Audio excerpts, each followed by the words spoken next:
va démarrer. D'abord, souhaiter à toutes et à tous la bienvenue au nom de l'Institut Gorée. Souhaiter la bienvenue à Madame Maria, du ministère des Affaires étrangères néerlandais. Comme vous le savez, le ministère est un partenaire stratégique de KPAC et un partenaire stratégique de Gorée Institute. Et souhaiter la bienvenue à nos amis partenaires du KPAC et l'ensemble des invités ici présents. Donc c'est un moment d'échange qui va démarrer aujourd'hui, qui va se poursuivre demain, après-demain, et dans le cadre de ce KPAC 24 sur le thème « Instaurer la confiance, pacifier le pouvoir et connecter les réalités ». Donc cette rencontre s'inscrit, comme vous le savez, nos communautés dans la mise en œuvre effective du développement sociopolitique à la base, donc ayant comme base la confiance. Parce qu'il est clair que sans confiance, l'engagement citoyen n'est pas possible. C'est un pilier pour le processus de paix et de gouvernance démocratique. Comme vous le savez, les profondes mutations qui s'opèrent aujourd'hui nous interpellent tous et au plus haut niveau et nous projettent dans des défis majeurs auxquels nous devons faire face. Et pour y arriver, pour nous, nous comptons sur des partenariats stratégiques, des partenariats collaboratifs, sur une action collective au service de tous les citoyens. Et c'est là l'esprit du partenariat entre KPAC, REPAOC, Gorée Institute et tous les acteurs ici présents. Il est nécessaire de faire face pour nous et de retrousser nos manches pour arriver à nos objectifs, pour aplanir les obstacles, relever les défis pour une Afrique paisible et prospère. Et nous pensons fondamentalement que cette Afrique paisible et prospère passera par des États démocratiques et efficaces, des citoyens ouverts et formés et informés, une société civile forte et indépendante et professionnelle, et un secteur privé transparent. C'est important. Mais tout ça au cœur de nos interventions, les citoyens, nos communautés. Donc, mesdames, messieurs, honorables invités, donc nous voudrions assurer de notre disponibilité en tant qu'institution panafricaine, Centre pour la démocratie, le développement et la culture en Afrique, pour s'engager davantage pour l'instauration d'une synergie dynamique entre la théorie et la pratique. La théorie à travers la recherche, parce que nous nous définissons comme un knowledge center, mais la pratique au service aussi de nos communautés pour une transformation positive de nos sociétés. Donc, c'est sur ces mots d'engagement que je voudrais souhaiter à tous et à toutes plein succès pour nos travaux, mais par la même occasion, vous souhaitez la bienvenue, mais vous souhaitez aussi un excellent séjour au Sénégal, terre de la Teranga, mais plus particulièrement sur notre île de Gorée, patrimoine mondial de l'humanité. Je vous remercie. À présent, je vais passer la parole à Madame Maria Esvelt. Maria, qui nous vient du ministère des Affaires étrangères des Pays-Bas. Je vous remercie. Maria, you have the floor. Bonjour tout le monde. Je vais changer en anglais, donc ça prend peut-être un peu de temps, mais ça va, merci. Donc, thank you very much for coming here and a warm welcome here in Institut Gorée. First of all, I would like to thank Mr. Doudou and Institute Corée for your hospitality. And I also would like to thank REPAOC and the KPSRL for organizing this wonderful conference here in Senegal. While I was preparing for my visit here, I found out that the name of this island, Île de Gorée, actually is related to the country where I come from. It's a Dutch name coming from either the island of Goeree or the city of Goede Rede, we don't know yet. But anyway, it is a clear sign that we also have a history here at this island. And I think it's a history that is very infamous, a history of slavery, in which the Netherlands also played a very, bad role, actually. And so it's very nice to see that after hundreds of years where the Netherlands has played a role internationally to break trust, to break social contract between citizens and the government, that we are now here to help rebuild it after so many years of colonialism and, other terrible things that we have done in the past. So it makes me humble to be here, but it also makes me very happy to be here. And I see people from all over the region, and I'm so glad that this has really turned out reality. We hoped that people would come from Niamey, from Niger, from Mali, from Togo, from I don't know wherever, but you are all here, Niger. So thank you very much. Well, the KPSRL, the knowledge platform, has worked over decades to create connections between the people in the world. First, maybe in our own region, but more and more in other regions and other parts of the world. And I think it's of great value that we meet here to exchange with each other what does work, what does not work, to sharpen our minds and to make sure that we go home energized and with new ideas to continue to work on peace, stability, and security worldwide. And it's not just that, you know that we are under pressure worldwide, and I'm talking to the choir here. We know that in many countries, including our own country in the Netherlands, we see more and more pressure upon real democracy. But I wanted to discuss with you that, yes, we need knowledge. We need to exchange what works, but what doesn't work. But we also need to use that knowledge and to try to influence policymakers. So I want to underline that we are not here just to become better academia, to become better experts, but we are also here to multiply the word and to make sure that the people who matter in your country and in our country listen what we have to say. And so we also have to work on a narrative that it's not just about food security, it's not just about water. And like my minister, she says, well, let we just increase food security programming, then peace will automatically be the result. No, it's not just about food and water, it's about the social contract, it's about trust, it's about how food and water are being distributed, it's about power.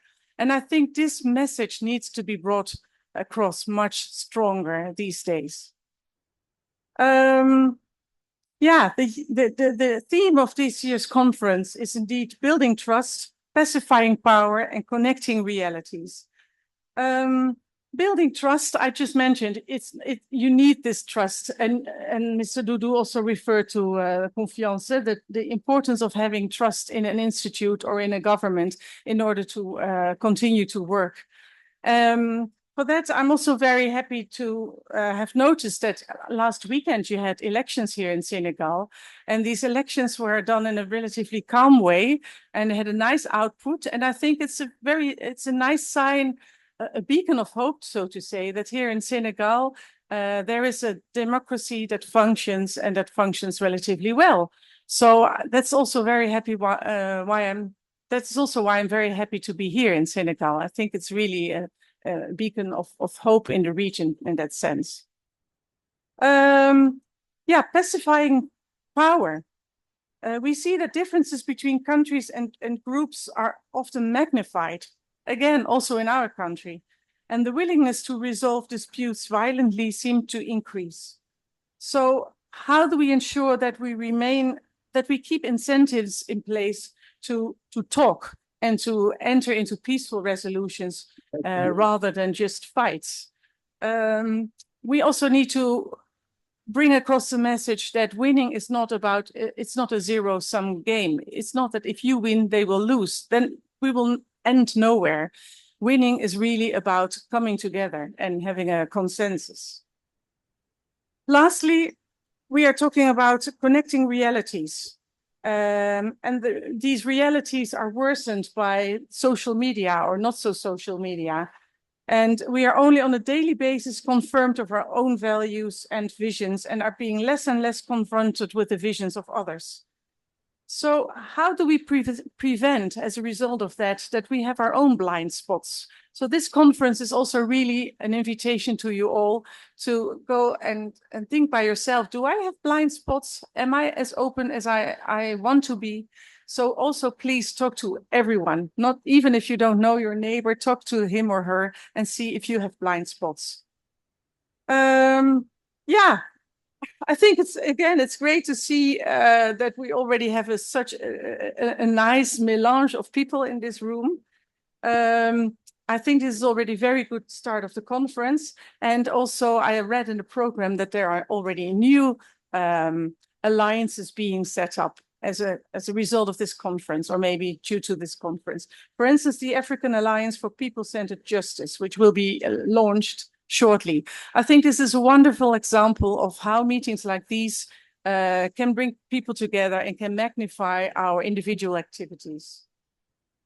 As some may have seen or heard, this is maybe a less nice message that I have to share with you as well, is that our Ministry of Foreign Affairs is under scrutiny. We will have huge budget cuts. And as a result of that, we are also entering into a new phase with the knowledge platform. We have asked the knowledge platform to phase out the current activities under our current contract. And we will invite the knowledge platform together with you to find new ways to promote knowledge sharing. Yeah, it's with that sadness in my heart that I even feel the necessity of this conference even more than I did before I came here. We are here not only because we, the Netherlands government, would like you to be here, but hopefully also because you want to be here.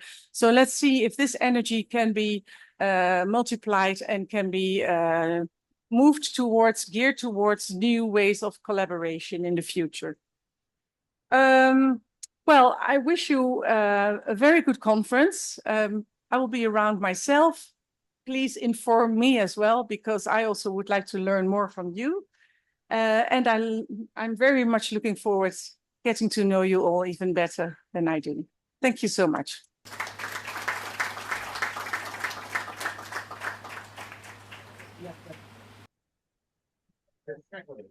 Apologies. I'm now handing over to Komi from Repal.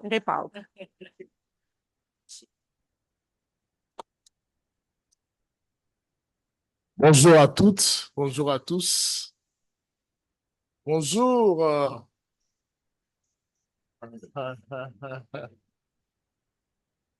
Merci infiniment de nous associer à le report à cette conférence annuelle d'échange ou de gestion de connaissances. Je suis Komi Abitor, le président en exercice du conseil d'administration du REPAOC, le réseau des plateformes d'associations ONG en Afrique de l'Ouest. Le siège était à Dakar et nous voudrions d'entrée remercier les organisateurs de cette conférence et surtout de nous donner l'occasion d'être partie prenante et de participer à ces échanges qui sont de nature à nous rapprocher, nous, organisations de la société civile, de tous les bords, de toutes les sensibilités, mais surtout convaincus que nous ne saurons rien faire s'il n'y a pas la paix.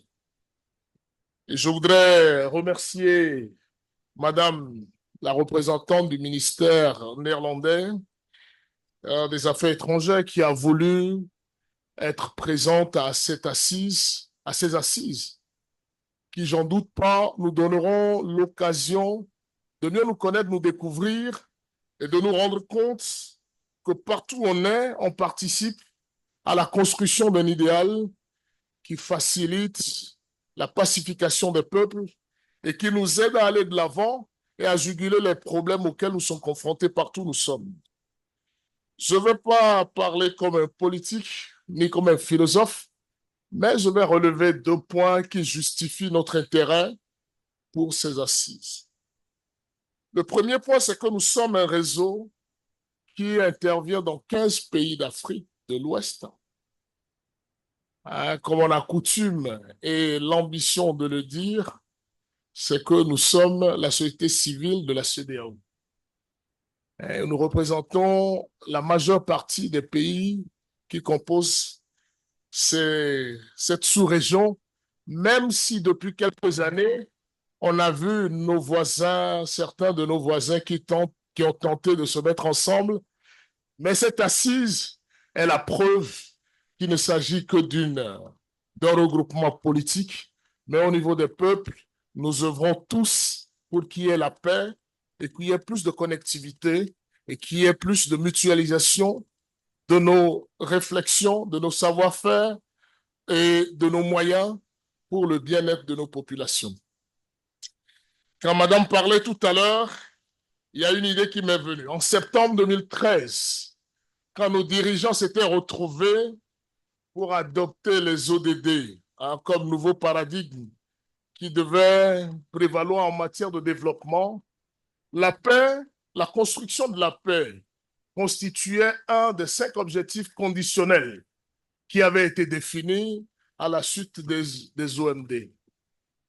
Mais lorsqu'on fait l'évaluation aujourd'hui pour voir ce qui a été fait pour pacifier les peuples, pour contribuer à asseoir les modes de fonctionnement, les modes opératoires qui favorisent le vivre ensemble, la pacification, la paix dans nos pays ou sur notre planète Terre, on peut dire que les organisations de la société civile ont été les champions. Notre mode opératoire nous permet, quelles que soient nos origines, de nous asseoir, de parler sans qu'il y ait crépitement d'armes. Il y a d'autres qui usent d'armes, de beaucoup de budget pour faire plutôt sévir la terreur, pour faire parler leur force, mais nous, en douce, on a un savoir-faire dont ils ont besoin pour pacifier le monde. Et c'est en cela que participer à ces échanges de ces 3 jours nous importe au niveau du REPAOC. Parce qu'une de nos valeurs, c'est la connexion. Connecter les réseaux entre eux, les plateformes nationales, connecter les organisations à l'échelle nationale et par-delà, participer activement et positivement à l'influence des politiques publiques. Lesquelles politiques publiques aujourd'hui sont bâties non pas pour faire face véritablement aux besoins de nos populations, mais pour faire en sorte que les ressources naturelles qui existent partout où elles sont soient de plus en plus exploitées par ceux que nous connaissons tous. Quelqu'un a parlé tout à l'heure pour dire, pour qu'on aille loin, il faut que le secteur privé soit transparent. Comment voudrez-vous qu'il soit transparent lorsque pour accéder aux ressources naturelles, on leur accorde, on leur donne des avantages, des privilèges que tous n'ont pas. C'est en cela que je vais finir en disant, le REPAOC, depuis sa création, a participé à la réalisation de bien des actions qui ont renforcé ses membres, qui ont permis à ses membres d'être de véritables porte-voix des sans-voix, qui sont les populations pour lesquelles, les populations vulnérables, des zones rurales, des zones défavorisées, pour lesquelles nous sommes engagés en tant qu'association, en tant qu'ONG, en tant que plateforme. Et le REPAOC a contribué fortement en partenariat avec des organisations européennes notamment pour renforcer les capacités de ces organisations. Mais depuis 5 ans, en réfléchissant, nous avons trouvé qu'il est opportun de nous ouvrir à d'autres partenariats, de nous ouvrir à d'autres acteurs qui travaillent sur des axes qui, pris à notre niveau, permettront d'améliorer notre efficacité et de nous rendre pertinents dans les services que nous rendons à nos membres. Et c'est en cela que l'opportunité qui nous est offerte de nous associer à ces échanges en est une de nos attentes, parce que nous voudrions nous ouvrir à d'autres. Et comme Madame l'a dit, nous aussi en Afrique de l'Ouest, nous aussi au RIPORC, nous avons envie d'entrer dans un réseau plus large qui permet d'échanger nos pratiques, de catalyser ce que nous avons déjà fait, de mettre en lumière ce que nos membres qui sont dans le fin fond à Kandadi, dans le fond à Diarkbanga, dans le fond à Tombouctou, tout ce qu'ils font là-bas, mettre la lumière sur ça et permettre de tirer meilleur profit de ce qu'ils font pour contribuer à la pacification de ce monde. Je voudrais encore une fois remercier chacun et chacune d'entre nous. Il n'y a pas quelqu'un qui est plus intelligent que l'autre en venant ici. Il n'y a pas une pratique qui est meilleure que l'autre lorsque nous sommes ici. Je pense qu'en c'est ensemble que nous pourrions construire ou poser les bases de la pacification de notre monde qui est unique. Et c'est en cela que je voudrais nous féliciter, nous, d'être partie prenante à ces échanges. Et nous voudrions remercier le Gorée Institute pour ce cadre somptueux dans lequel se déroulent les assises. Et je voudrais souhaiter que ces assises nous permettent de nous renforcer mutuellement. Je vous remercie.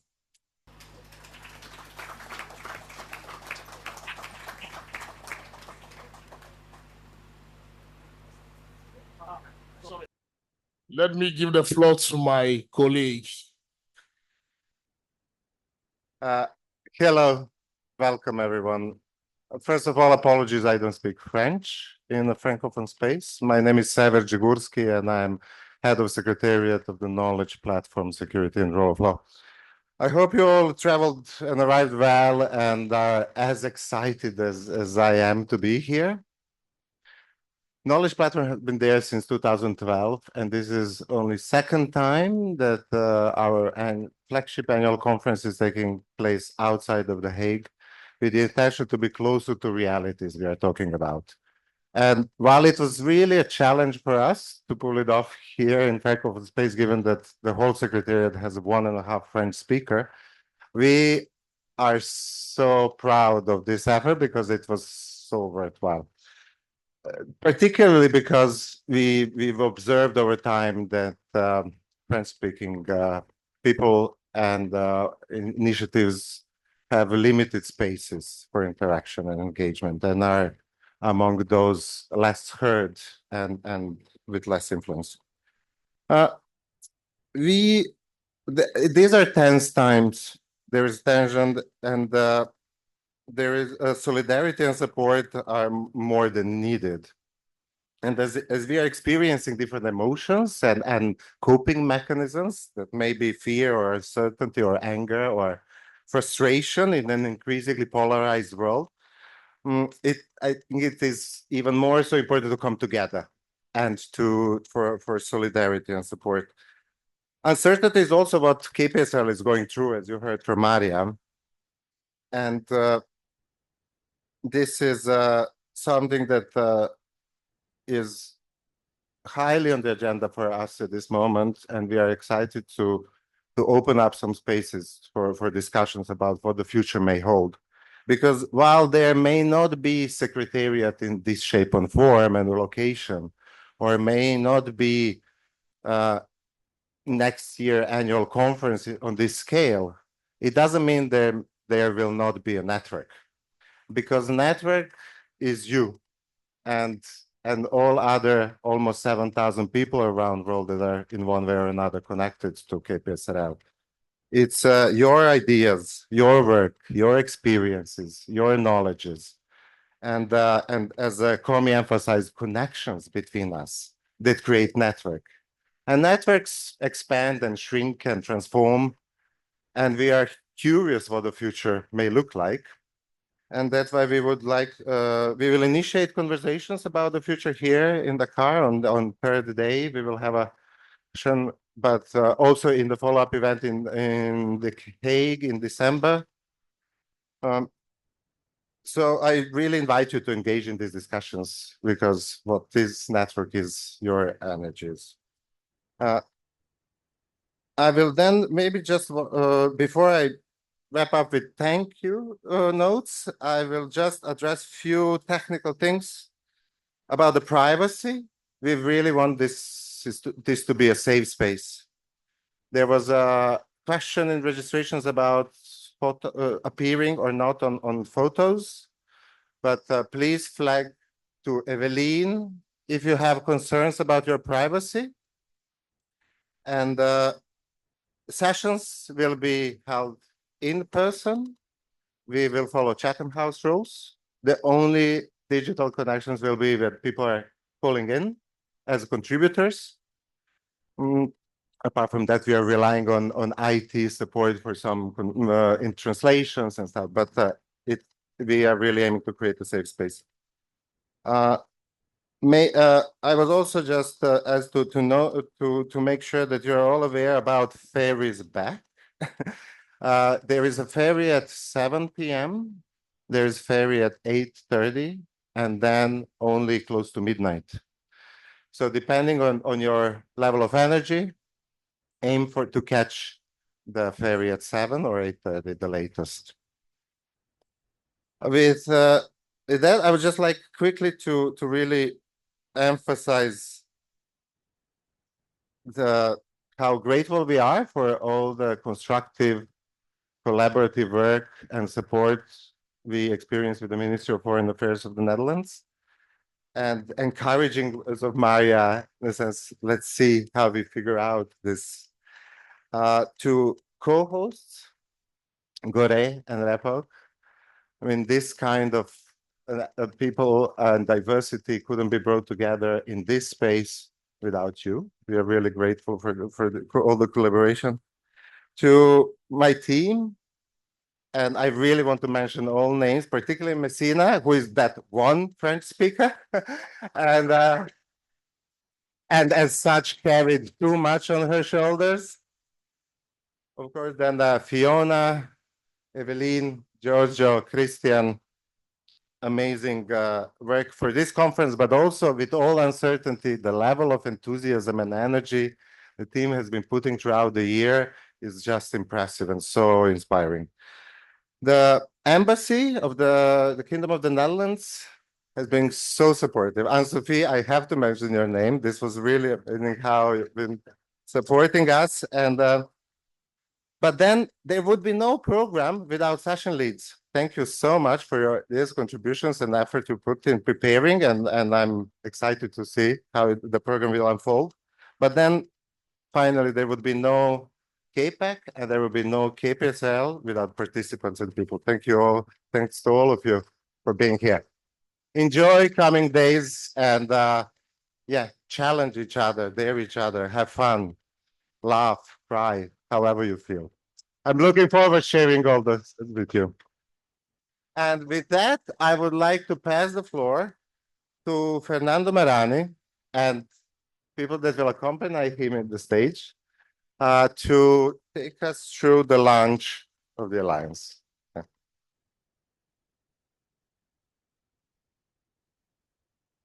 As there is a swap of people on the stage, just to make sure that we're all aware, not assuming you all know the now pace and lineup.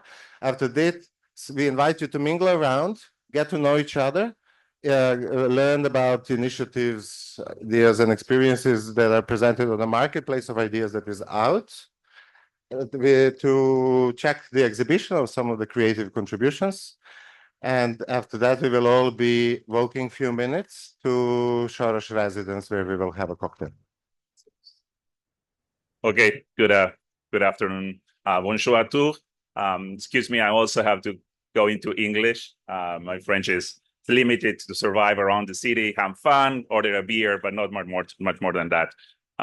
So thank you for welcoming us. I really need to thank, first of all, the Knowledge Platform for giving us this opportunity to be here in Dakar to launch the African Alliance for People-Centered Justice.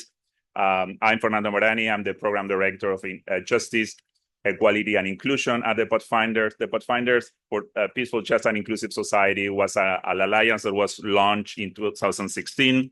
It was created right after the adoption of the Agenda 2030 to unpack the SDG 16 and to try to understand how we can work together through partnerships to make our societies more peaceful, more just and more inclusive.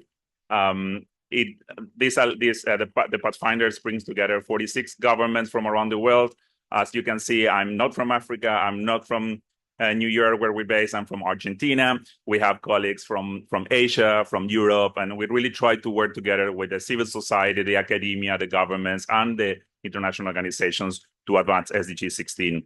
And let me tell you that right after the creation of the Pathfinders, one thing was obvious. Like, we cannot have better societies, just societies, if there is no justice.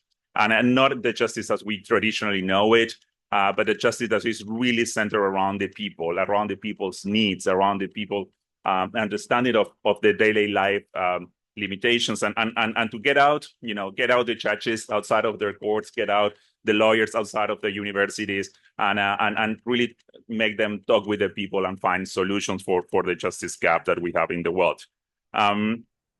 Based on that, we in 2021 we created a political leadership alliance that is called the Justice Action Coalition. The Justice Action Coalition is working also with the international organizations, Pathfinders, together with UNDP and the OECD. We serve as secretariat of the Justice Action Coalition, and we've been trying to find what's the best way to promote this idea of people-centered justice. And let me tell you a secret before we go on. I was not supposed to be here today. It was supposed to be my colleague, Themba Maxleka. He is from Zimbabwe. He has been the focal point leading in the creation of this alliance. Unfortunately, for some traveling inconvenience, he could not be here today, but we have him on Zoom to give us a little message. But I'm glad that I'm here because, as I said, I'm from Argentina, so I can tell you I come from the future. 2 years ago, we launched the Ibero-American Alliance of People-Centered Justice. And I can tell you how amazing that was to really create the synergies, to give voice to civil society, to sit them with the governments, to make us together think how we can reform the justice system in a way that really put people in the center. In 2 years, we really move a lot. We are even now discussing a regional treaty on people-centered justice and access to justice. So we are really hopeful that in 2 years' time, we can convene again, and someone maybe from Africa is telling the Asian Pacific regions, like, you have to do this. The alliance is the way to go ahead and to really, get the justice outside of the courtroom and bring it to the people. So with that, just let me pass the floor to Themba. Themba, can you tell us a bit of what is all the idea behind the African Alliance? Thank you, Fernando. Good day, everyone in Senegal and those of us joining Sorry, there is no audio in the room. Let me check if we can solve that. Okay. So Themba, we will get back to you in 5 minutes. Let's move ahead with the program so we don't delay the program. And sorry for this hiccup. So let me move to listen to the people who is working in the continent. As you know, Themba and myself, we as Pathfinders were hosted by the Center of International Cooperation in New York. So we also thought it was great to bring you today people who is actually working on the continent on people-centered justice and trying to see how we can unlock the potential of people-centered justice in the African continent. And so first I will start with Judge Mbele, if she could take the floor and give us a bit. She's the Deputy Judge President of the Free State Division High Court in South Africa. So Judge, you have the floor for a few minutes.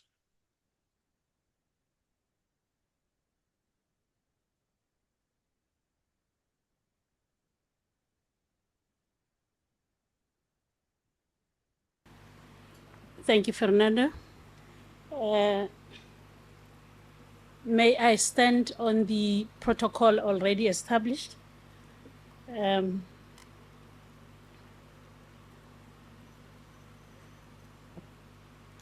It gives me great pleasure to address you today. I've been invited to speak on people-centered justice. And may I, on that note, also apologize that I can't speak French.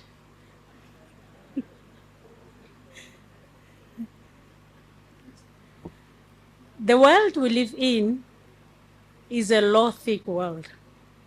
All aspects of life are impacted by laws, regulations, rights, and responsibilities. From the moment a person is born, through education, housing, employment, transport, health, to the end of life, the law impacts their day-to-day life and economic and social well-being. As such, legal and justice needs are common in the lives of most people.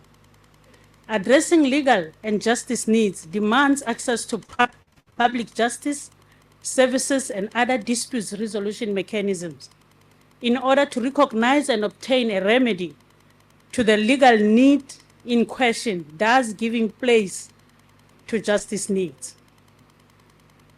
The ability of the legal and justice system to effectively respond and address those needs for all people and generate fair outcomes is critical to ensure well-being, equal opportunity, and access to public services.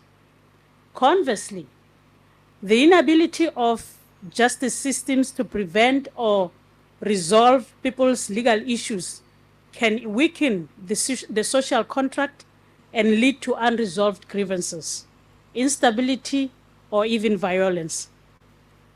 Let me just begin by telling you a story, a horrible story in the history of our young democracy in South Africa. The life Esidimeni tragedy. 144 mentally ill people died after the government moved them out of the private health care facility called Life Esidimeni after the 1st of October 2015, that is according to the report presented by the former Deputy Chief Justice Moseneke in 2018.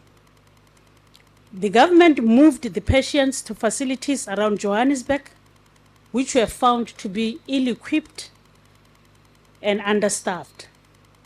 The facilities were operating as non-governmental organizations. The type of facilities used by the NGOs ranged from houses and shacks to inappropriate clinics in townships. This is what was found by the former DCJ Moseneke, Justice Moseneke. The patients were moved precisely from a private healthcare facility to less ideal sites by the government. The death of 143 people was a catastrophe, no matter how one looks at it. It fittingly shocked the whole nation, and I believe the world. The Life Esidimeni arbitration was established following recommendations of the whole health ombudsperson. The report into the circumstances surrounding the deaths of mentally ill patients. Legal Aid South Africa funded and represented the affected families. In March 2018, the arbitrator, former Deputy Chief Justice Dikgang Moseneke, found that the decision to move the patients had been irrational and blatant breach of the law and the Constitution, an irrational and arrogant use of public power. He ruled that families of the affected patients should each be paid 1.2 million. In April 2017, dockets were referred to the National Prosecuting Authority, and on 19 July 2021, a judicial inquest commenced in the Pretoria High Court to determine the legal cause of each patient's death. with a view towards establishing criminal liability. Legal Aid South Africa funded the Section 27 non-governmental organization, which represented 63 families of the deceased, and Legal Aid South Africa represented 67 families of the surviving victims, including assisting with the disbursements of the compensation funds from the Gauteng Department of Health to the families of the victims. This is just one of the story showing how people experience justice problems and what happens when policies are designed without considering real needs of the people and when real needs of the people are not at the center. Justice services also often remain fragmented or inadequate. In many jurisdictions, there is no fully developed continuum of options for identifying, anticipating, preventing, and resolving legal issues, often owing to weak referral and triage systems among the institutions involved. The focus on court and litigation-centered silo models can further undermine the ability of the justice systems to enable access to justice for all. It is illustrative of millions, even billions of people's experience of justice problems the world over. According to a 2019 World Justice Project study aimed at measuring the justice gap globally, 2.1 billion people are employed in the informal economy, 1.1 billion are victims of nonviolent crimes such as burglary or theft annually, 2.3 billion lack proof of secure housing or land tenure rights, and 1.4 billion have unmet civil or administrative justice needs. Many of these circumstances are overlapping and compounded disproportionately in impoverished and otherwise marginalized populations. We are here today to explore a reorientation of our justice policy making in order to take as a point of departure the experience of people like the life acid many victims. For far too long, and in too many jurisdictions, we have approached the justice system strengthening from the perspective of institutions.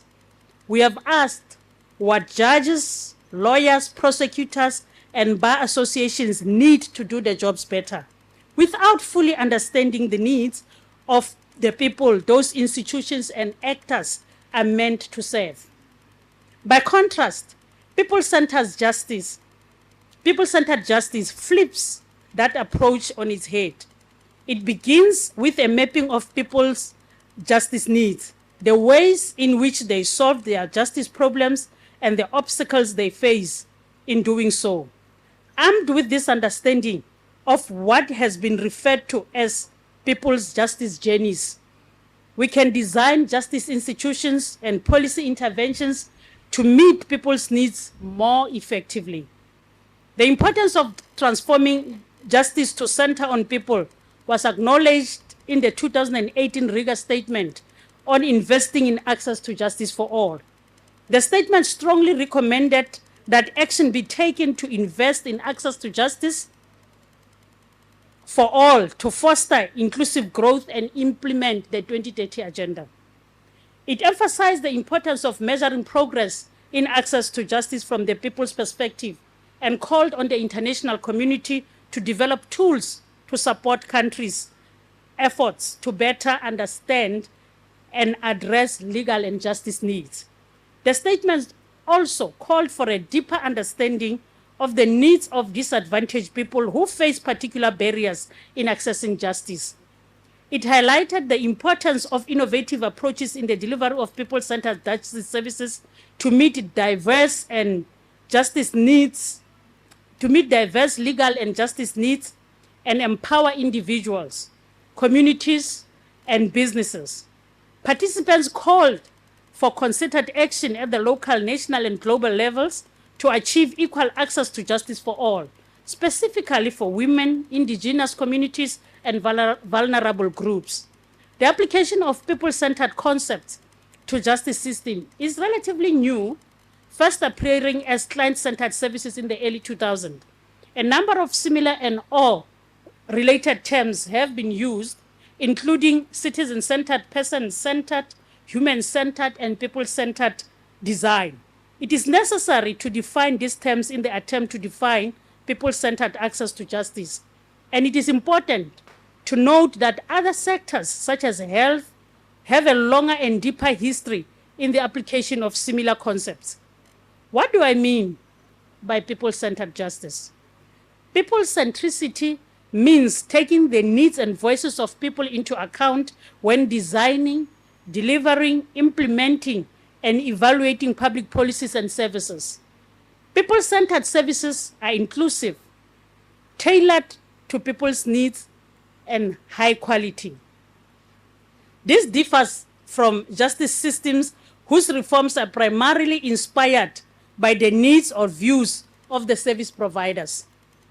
What difference does this shift in perspective make in our justice policy? It makes a big difference. The World Justice Project, an independent multidisciplinary organization working to advance the rule of law worldwide, released groundbreaking survey results on access to justice around the world, representing the voices of more than 100,000 people in 101 countries. This data reveals the scope and depth of legal problems ordinary people face all over the world, including problems related to employment, housing, education, health, and family life. Key findings from this study include justice problems are ubiquitous and frequent. Approximately 49% of people surveyed experienced at least one legal problem in the last 2 years. While the prevalence and severity of problems varies by country, the most common problems relate to consumer issues, housing, and money and debt. This can include problems with a landlord over rent, repairs or payments, problems with neighbors over noise or litter, becoming homeless, disputes over poor or incomplete professional services, problems with a utility bill or supply, insurance claims being denied, threats from debt collectors, extortion from a gang or other criminal organization, difficulty collecting money owed to you, and many more. The Global Insights on Access to Justice 2019, justice problems negatively impact people's lives. 43% of those surveyed reported that their legal problem adversely impacted their lives. More than 1 in 4 people, that is 29%, reported that they experienced physical or stress-related ill health as a result of their legal problem. And more than 1 in 5 people, that is 23%, reported that they lost their job or had to relocate as a result. Most people do not turn to lawyers and courts. Less than a third, 29% of people who experienced a legal problem sought any form of advice for help to help them better understand or resolve their problem. And those who did seek assistance preferred to turn to family and friends. Even fewer, 17%, took their problem to an authority or third party to mediate or adjudicate their problem, with most preferring to negotiate directly with the other party. People face a variety of obstacles to meeting their justice needs, beginning with their ability to recognize their problems as having a legal remedy. Indeed, fewer than 1 in 3 people, 29%, understood their problem to be legal in nature as opposed to bad luck or a community matter. As mentioned above, less than a third of those surveyed above obtained advice from a person or organization that could help them better understand or resolve their problem. And 1 in 6, that is 16%, reported that it was difficult to or nearly impossible to find the money required to resolve their problem. About the same proportion, 17%, reported that their justice problem persists, but they have given up any action to try to resolve it further, with another 39% reporting that their problem is still ongoing. Justice policy that takes on board this data about people's justice journeys looks very different. Rather than reinforcing institutions to which people do not turn, a people-centered justice policy focuses on understanding people's justice needs and transforming justice institutions and other services to meet those needs. Let me mention just 4 ways in which a people-centered approach looks different. A people-centered approach to justice will emphasize a strengthened data ecosystem to capture through legal needs, surveys, and administrative data a clear picture of people's justice needs and experiences. Imagine a healthcare system where we did not know the prevalence of illnesses we were trying to prevent or treat. That's where we are with respect to data about justice needs in most jurisdictions. A people-centered approach will employ preventive strategies to address the root cause of prevalent justice problems. Again, imagine a public health system where we poured resources into hospitals, but not vaccination programs. A people-centered approach will emphasize information and education about legal rights and remedies, so people can come to understand the justice services available to them. And a people-centered approach will focus on removing barriers to assistance, including issues such as language, the physical location and cost of services, as well as excessive regulatory restrictions of the provision of basic legal services. It will take advantage of cross-sectoral collaboration between the justice system and the health, education, and other social services systems to meet people where they are with the justice services they need. People-centered justice emphasizes our commitment to social justice, which is the bedrock on which a thriving and coherent society is built. It is not merely a concept, but a commitment to ensuring that every individual, irrespective of conditions that make them vulnerable, for example, racism, gender inequity, or economic status, enjoy the same rights and opportunities.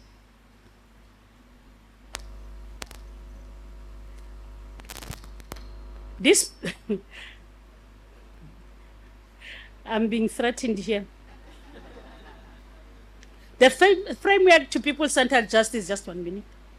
Designing and delivering people-centered services. This pillar focuses on the design, establishment, and maintenance of legal and justice service delivery in line with 2019 OECD criteria for people-centered design and delivery of legal and justice services. For example, it deals with how the justice system focuses on people in identifying the legal and justice needs of society, the most vulnerable groups, the barriers they face to accessing justice, and leveling the playing field for all through the appropriate services.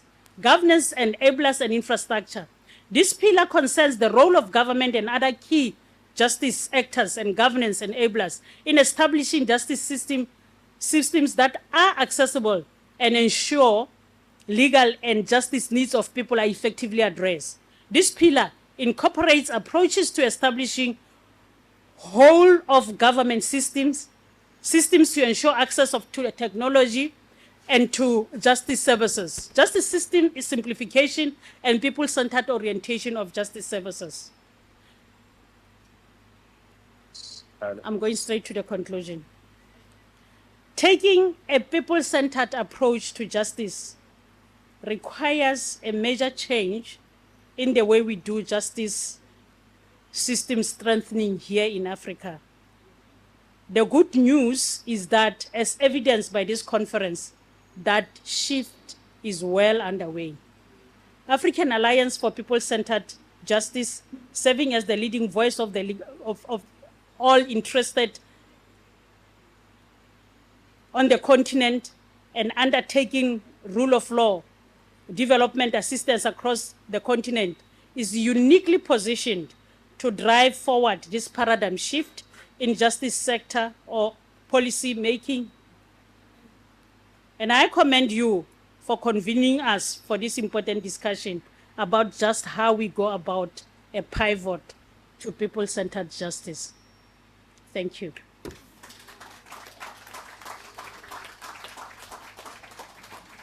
Thank you, Judge, for the passion to showcasing yourself how the legal justice system can actually listen to the people's need and really give us a clear understanding of the scope of the justice gap and the justice problem. Themba, I think that the technical problem is solved, so let's try if we can hear from you.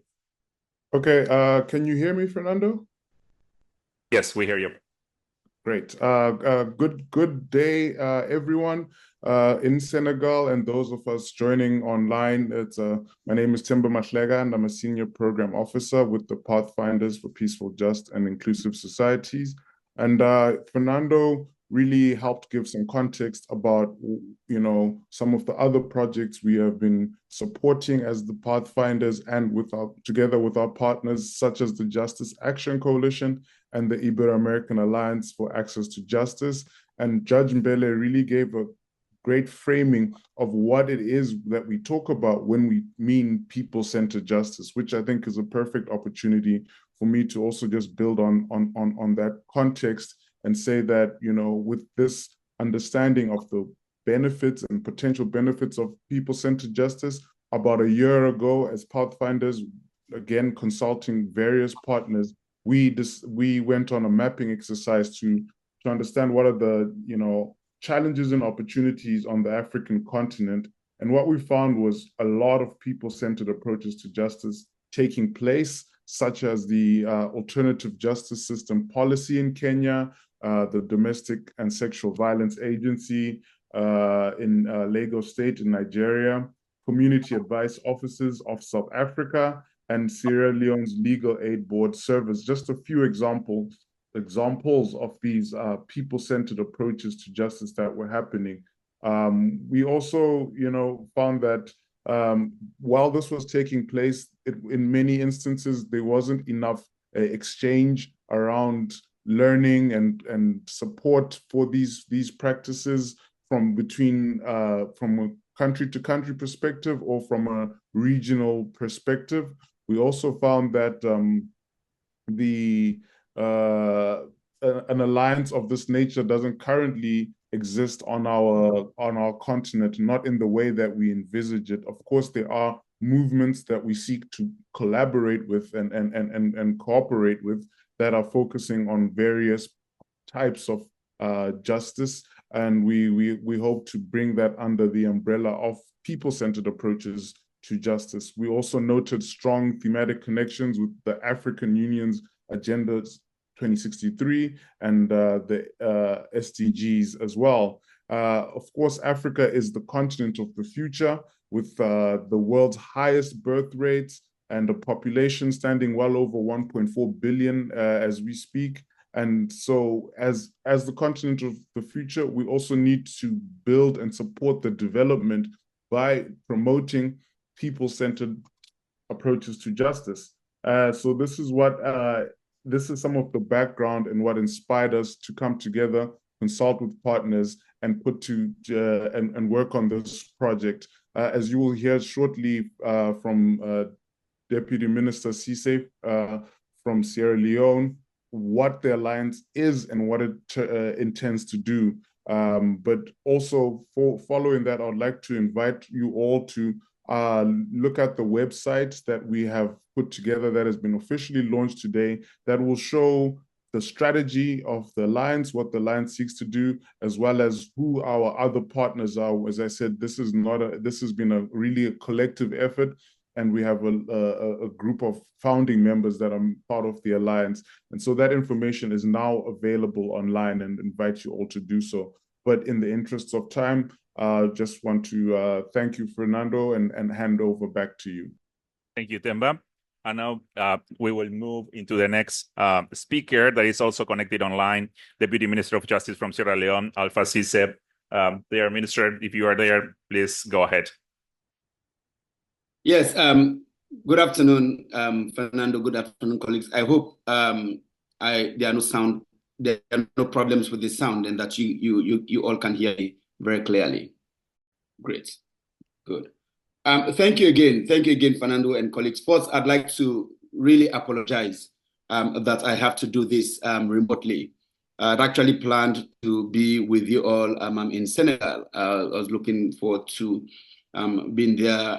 It's always a very warm place to welcome to visit, and so I was really looking forward to interacting with you all and to be part of the broader discussions beyond just this statement. But something came up at the very last minute, and I was forced to cancel my trip. But I'm really grateful that we could the opportunity to do this virtually. So thank you again for the opportunity to do this. So again, good afternoon, and distinguished guests, esteemed partners and advocates for justice. Thank you for joining us today as we launch a new and transformative initiative, which, as you have heard, is the African Alliance on People-Centered Justice. The world today stands at a crossroads. The 2030 Agenda for Sustainable Development set ambitious goals with a commitment to eradicate poverty, reduce inequality, foster shared prosperity, and protect our environment. At the heart of these objectives lies the principle of people-centered justice, a concept that holds the power to bring justice and fairness into the everyday lives of people across Africa. Yet, without urgent action, these global promises may remain unfulfilled, particularly in our pursuit of Sustainable Development Goal 16, which is equal access to justice for all. This goal, fundamental to peace, inclusion, and justice, aligns closely with Goal 11 of the African Union's Agenda 2063. Indeed, justice is recognized as a pillar of a peaceful, prosperous Africa, and these frameworks together offer an unprecedented opportunity to create a pathway towards equality and accountability across the continent. We are proud to announce the establishment of the African Alliance on People-Centered Justice, a high-ambition coalition of governmental, intergovernmental, and non-governmental organizations united in their commitment to justice. Our mission is to reduce the justice gap and promote equal access to justice for all Africans by advancing people-centered justice approaches at all levels. So why an alliance and why now? Although many African nations have initiatives supporting people-centered justice, these efforts are often fragmented and isolated. To meet the scale of SDG 16 across our diverse continent, we must work together. The African Alliance on People-Centered Justice is a bold step towards that integration. It is designed to bring together stakeholders from across the continent to foster collaboration, to build on one another's strengths, and to harness the potential of global partnerships, including with the Justice Action Coalition and the Ibero-American Alliance on People-Centered Justice. As we embark on this journey, we are launching this initiative with partners from a select group of countries across East, West, and Southern Africa. This is just the beginning. It is our vision to expand this alliance across the entire African continent, celebrating the diverse languages, cultures, and traditions that make Africa unique. Together, we will work to create a shared understanding of people-centered justice, ensuring that justice delivery is not only fair, but also inclusive and accessible to all. The Alliance's 4-year strategic plan provides a clear roadmap to achieve our vision. It outlines 3 strategic goals. 1, to cultivate a shared understanding of people-centered justice among formal and informal justice actors across Africa. 2, to mainstream people-centered approaches in the justice delivery systems of our member countries. And 3, to expand the Alliance's reach to more countries and regions in Africa, creating a continent-wide network advocating for justice reform. Our strategy is built on a strong governance structure and the principle of incremental progress, recognizing the vast scale and diversity of our continent. We aim to build a foundation that is both strong and sustainable, enabling us to grow in reach and impact over time. Today, as we formally launch the African Alliance on People-Centered Justice, we take the first steps towards a future where justice is not only a distant ideal, but a lived reality for all. I invite each of you to join us in this endeavor, to contribute your voices, your expertise, and your commitment to this historic alliance. Together, we can close the justice gap and make equal access to justice a reality across Africa. And together, we can realize a future where justice is truly people-centered. Thank you, ladies and gentlemen, for your kind attention. Thank you, Deputy Minister. Unfortunately, we're running out of time because, and we want to be respectful for our host program. So we have only 3 more minutes left. And then we have 3 wonderful speakers that are going to be around the whole conference. So you can come approach and speak with them as well. But just let's go one by one, 1 minute each. First, I will start with the, and I'm sorry, yes, but we have to be respectful of our host. But I start with Abbas. Abbas is our youngest leader. What's the voice of the future? 1 minute. What would you like to see people-centered justice for young people? Thank you. Good afternoon to everyone. In that minute, thank you so much. We are honored to be part of this particular discussion, representing not only young people across the continent, but millions of many groups of people who have been marginalized, who have suffered the injustice of justice that does not access them. And it is my firm belief that there was no better place to have this launched than a place that serves as a constant reminder of what it is to have justice that is not centered to people, a place that represents what can be the consequences of trust being broken from the people. And therefore, this serves as a constant reminder for us to focus on justice that is people-centered, justice that is people-centered, which justice seeks to prevent exclusion and discrimination, because then we know what it means when many people are excluded from justice, what it means when many people cannot access courts, and when many people believe justice cannot work for them.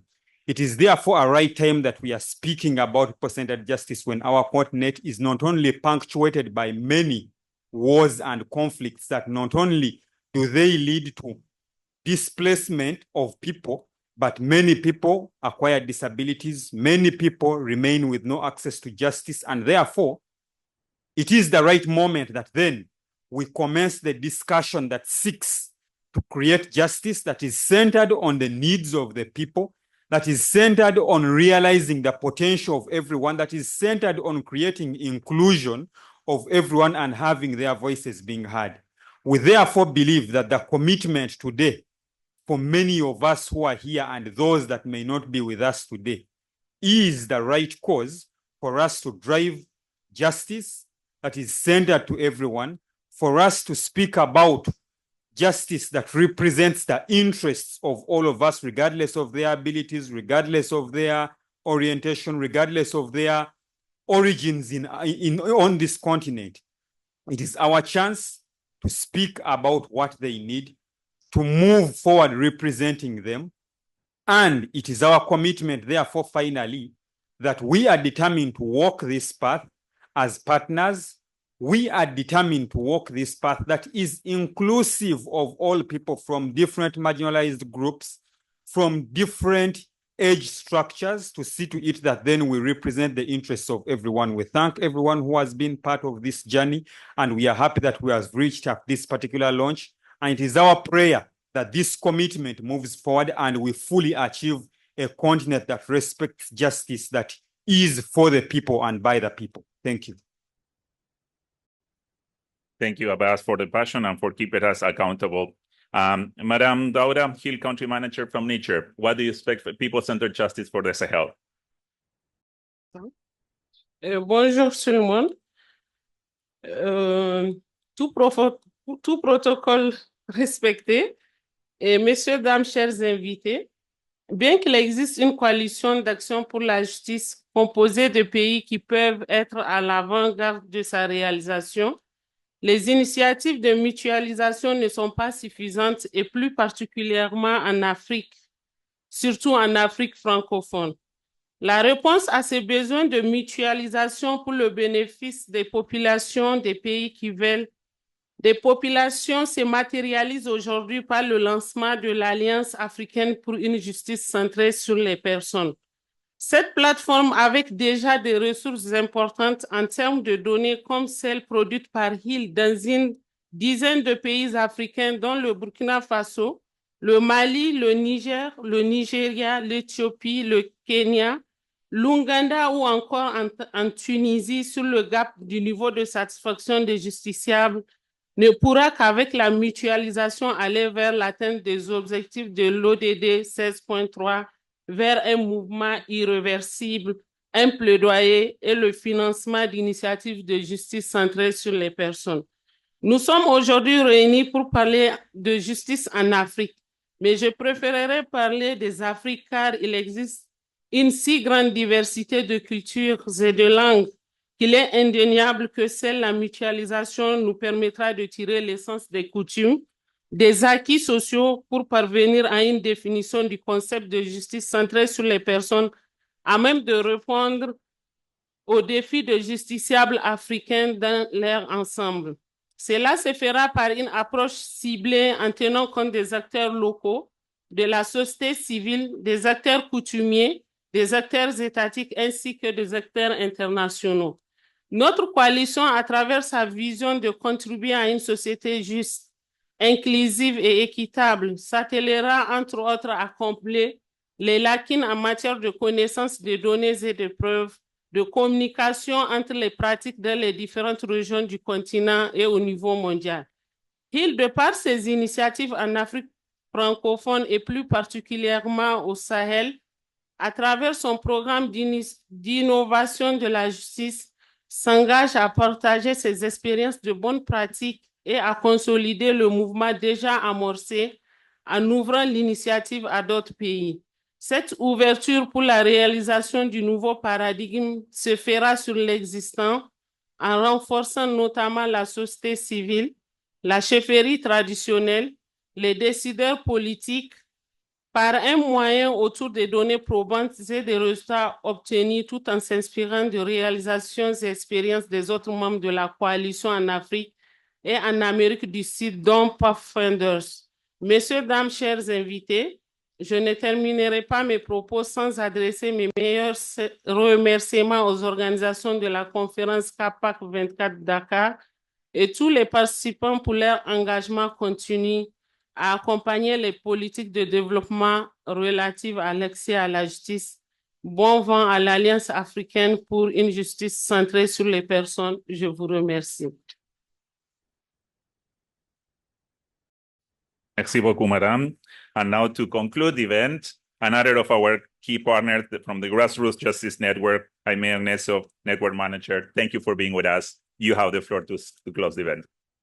Thank you all so much, and thank you for bearing with us as well.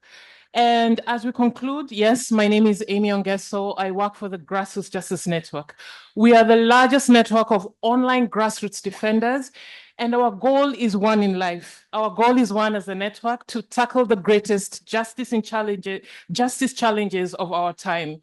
And we do this through legal empowerment. We believe that, and this is our driving ideology, if people know the law, they can use the law and they can shape the law. We believe in the power of democratizing the law and putting the power of law in people's hands so that they can make decisions about the issues that affect them. And this is what unites us as a network. As we speak right now, I am actually supposed to be in Mboro, actually Kayar, discussing with grassroots justice activists from Francophone, Togo, RDC, Guinea-Conakry, Senegal, to discuss the pertinent questions about grassroots justice. And one thing that has come up over and over again as we try to build community power is how do we work together to build community power? How do we work together with authorities to make justice effective, meaningful, and accessible? And how do we work together to make the laws feel by the people? And one thing keeps coming up, and this is very important. Please give me time. The laws are written in a language that is inaccessible to us. The laws are written in colonial languages, in French, in English. We cannot read and we do not understand those laws.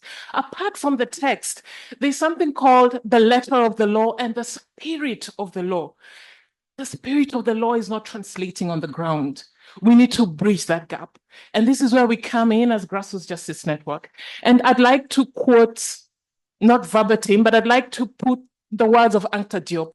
Development in another language is not development. Justice in another language is not justice. So the lawmaking process has to be accessible to us at the grassroots. We have agency, we have views, we have needs, and they need to be reflected in our laws. So finally, I'd like to say that as a Grassroots Justice Network, we are committed to the African Alliance for People-Centered Justice. We want to bring perspectives from the grassroots. We want to bring the commitment that we really want to work with authorities and work with the Alliance to make justice accessible to us and meaningful.